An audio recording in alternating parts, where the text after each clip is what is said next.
And the next fight of the night, we've got Billy Goff versus Shimon Smotritsky. And man, I'm telling you guys, this is going to be such a good fight. I know Shimon Smotritsky's first Dana White's Contender Series fight didn't last very long, where he did lose to Mike Mallet.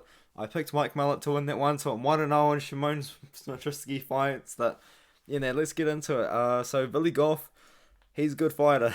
He really is. I'm really hyped up on this guy. If you guys don't know, he was the CES MMA welterweight champion. And then about 2 weeks later, he stepped on short notice to fight for the CES MMA middleweight championship belt. And he won that too. He beat Justin Sumter for that one. And then he beat Gary Bellator Jr.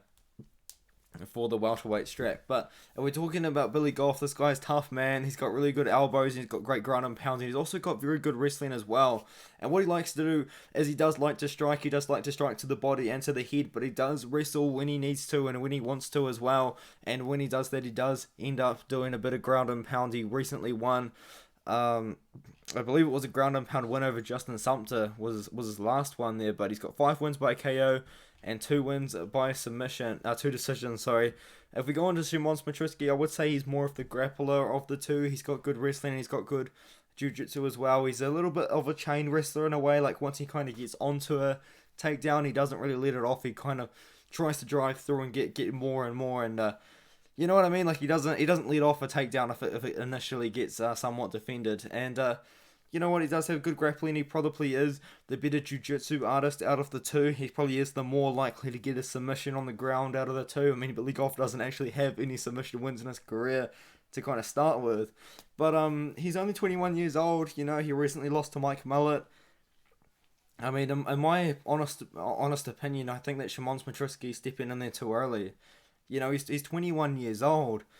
You know, and he's only had 1 fight since he lost to Mike Mallet. Like, why doesn't this guy take a couple of years, improve the record a little bit more, get way more experience, just become a better fighter overall, and then come back to Dana White's Contender Series when he's a more complete fighter? I feel like the guy that's more ready for this Dana White's Contender Series opportunity is Billy Goff.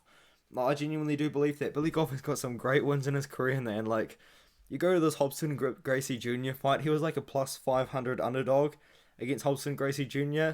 Ended up finishing him in the second round, and he kind of went to Cage Titans and got a few wins by KO there. Went to CES, fought for the welterweight strap, won that one. A couple of weeks later, or about a month later, he comes back, fights Justin Sumter for the middleweight strap, wins that one. You know, like, I like this guy. I like this guy's attitude. He's pretty awesome, man. I think he should be able to beat Shimon Smotritsky here. Shimon Smotritsky's a good fighter, but you know, like, he just hasn't shown anything to me. I don't know how much he would have improved from the Mike Mallet fight anyway, as it is, because that was only 9 months ago. Like, I just wish that Shimon Smotritsky, I don't know, man, I just wish he took more time after the Dana White's Contender Series fight. He's only 21 years old, he's got so much more time to improve. The guy that's more likely to finish the fight on the match definitely is Smotritsky. He's got the better jiu-jitsu out of the two, in my opinion. I think Billy Goff, man, I think he's going to hurt him on the feet. I think he's just the faster and better striker, in my opinion, you know. And I think that, Billy Goff is just gonna put on a good performance. I think he's going to get a knockout. I think he's going to bring the heat that Dana White wants to see.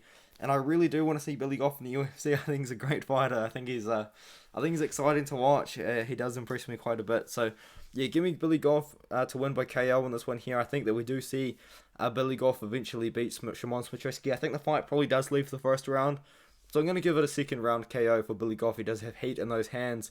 He's pretty fast as well, much more likely to finish the fight on the feet, in my opinion. So, yeah, give me Billy Goff. Voice crack. Let's move on to the next one.